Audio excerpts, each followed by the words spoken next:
po sa ating lahat mga kababayan, mga ka-TH. At muli po sa mga oras na ito ay akin pong i-demo itong long range locator tripod antenna na napusuan po ng ating isang ka-TH mula po sa probinsya ng Taytay, Palawan. At ito ka-TH, yung iyong napusuang long range locator tripod antenna. At dito pa rin ka-TH, dito mo ilalagay yung bala. At kung ano ibinala mo sa locator na ito, yun ang ilolocate ng ating locator. Diyan mo ka-TH ilalagay yung bala. Yan. At kung magbala ka ng silver, gold, platinum o ano pa man mga ka-TH, ay yun ang hahanapin ng ating locator. At ito ka-TH, yung pa rin aking ibinabala na singsing. Yan, na 18 carats. At muli ko dyan ilalagay at tatakloban ko naman.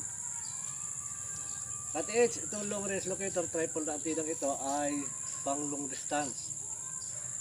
Yan.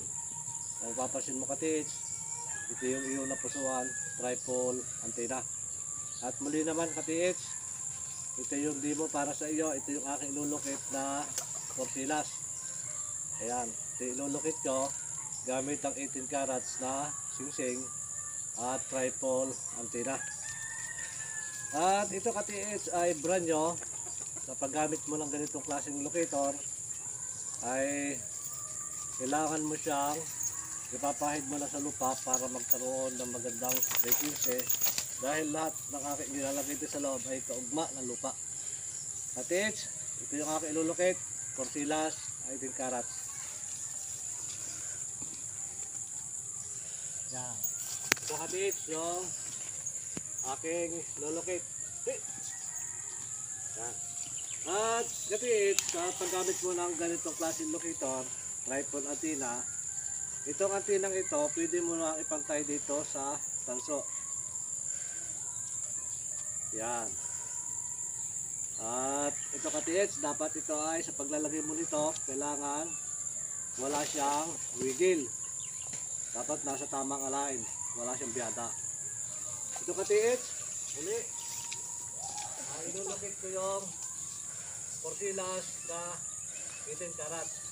Ito ka-TH, ang gagawin mo, bahin sa konti sa lupa, ilang segundo lang. At saka natin gagamitin para sa pag-detect ng ating target. Ito ka-TH, landahan ang pagtaas. Yan. Landahan. Hayaan siyang gumalaw na kanya.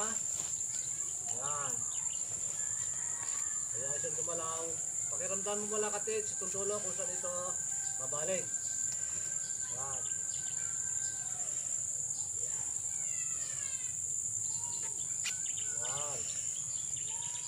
Ito ka-TH, yun yung ating ilulocate na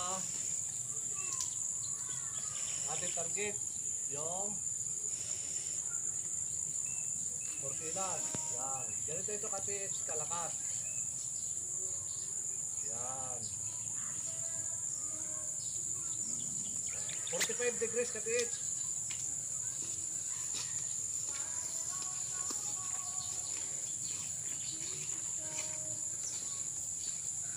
Ito ka-TH. Dito rin, itinutunog natin.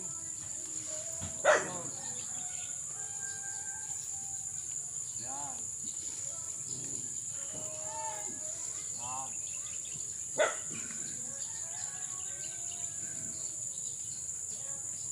Ganun siya kalakas na lumukit ng ating target, sapagkat ito ay bago ko ginagawa at tinitesting ay volume ng tubig ang aking pinagtitestingan.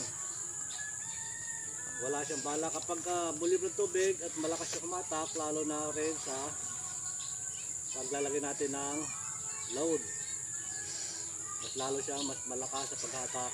Yan. Pagmamasdan mo ka-TH, 45 degrees, huwag nakatingala, huwag sobrang tungo, at dahan-dahan ang pangtaas.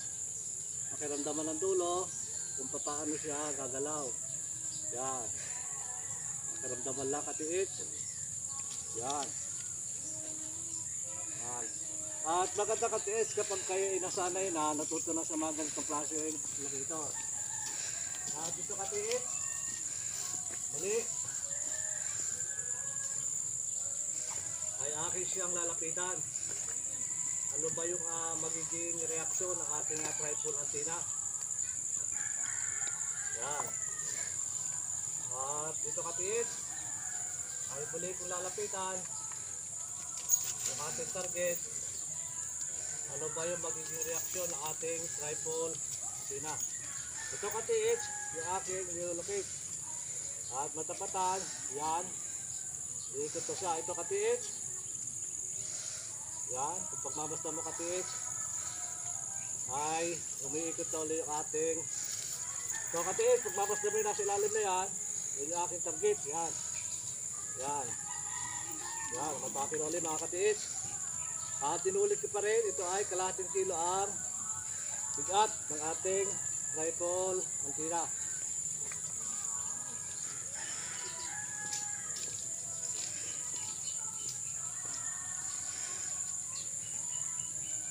Mabilis siya katiits.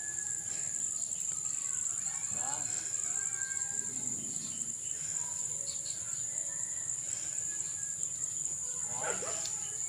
Yan. Dito katiits, habang naglalakad, yan ay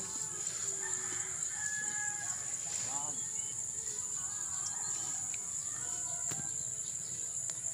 Malakas siya lumukit.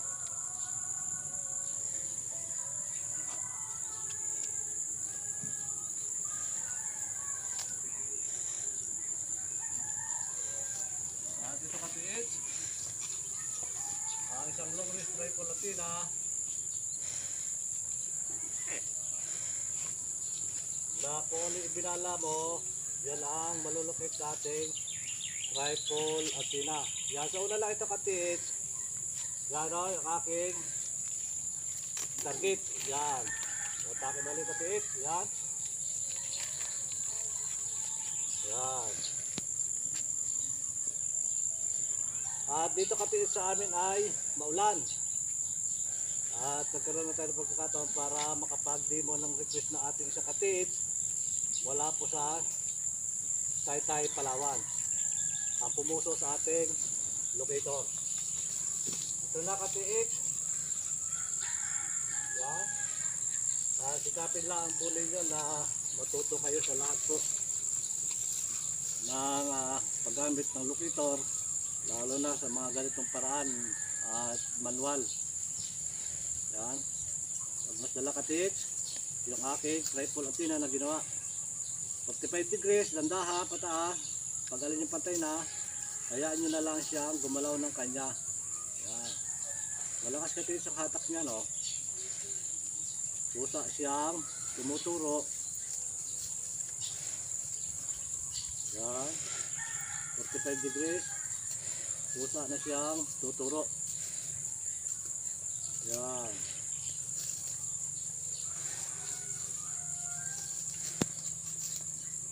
At sa mga nagko-comment po sa aking comment section, ay pakitingnan lang po ito. At dito personal kayo mag-message sa akin. Ito katiits, ito yung long range locator tripod antenna na iyong napusuan. Yan, at isa nga pala mga katiits, ito ay huwag nyo na po itong babaguhin. Ititingala, itutungo, dahil nakaalay na po yan. May tamang distansya po yan sa ating paglocate. Pagka nakataas po yan, maaaring sumala na po, babagal yung ating paglocate kasi yan po ay nakafix na yan. Itiniming ko na ito mga katiits, ito ang ating pang ibabaw at saka pang ilalim. Na ito mga katiits, kapag magmamasdan nyo yan ay diretso rin din eh. At ito naman katiits ay dapat hindi siya nagwiwigil, lalo na kapag tayo ay meron na nilolocate. At ito nga pala katiits ay isang long range locator tripod antenna. Ang atin pong idinidibo ngayon na request po ng ating katiits mula po sa Taytay, Palawan.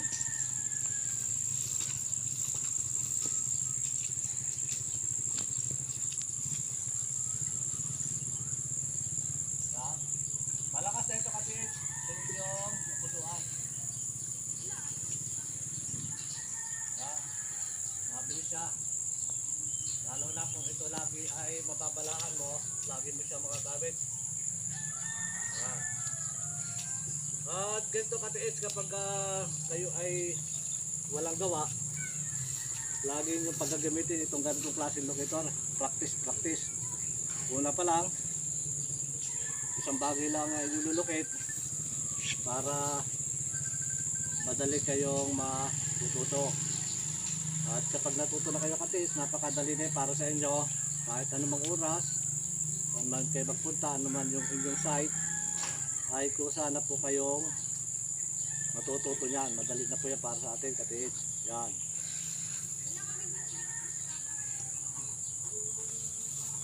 Ito katiis, yung ating target. Yan, kapag natapatan, ay kusa na siyang iikot. Yan. Yan katiis, ito ating target. Ito katiis. Yan. At ito naman katiis ay kusa na siyang ibilis. Yan. Ito katiis, yung ating yan o katiis, pag gusto nyo yung ating target. Ito. Wala. Yan. Hindi natin maiwasan katiis na mabigat ang kamay dahil ito ay mabigat at malakas yung pinaka-frequency. Pinakamalaga dito mga katiis, yung frequency ng ating locator. Wala po kinalaman dyan itong body. At kapag ito ay kahalang body lang, pinakamahalaga niyang mga katiis, yung load at frequency ng ating tripod antenna. Muli mga katiis, yan, maraming salamat. At paki-subscribe ng aking YouTube channel, like, share, and comment pa rin mga katiis. At subaybayan nyo po yung aking mga i-upload na video. Maraming salamat po mga katiis at mabuhay po kayong lahat.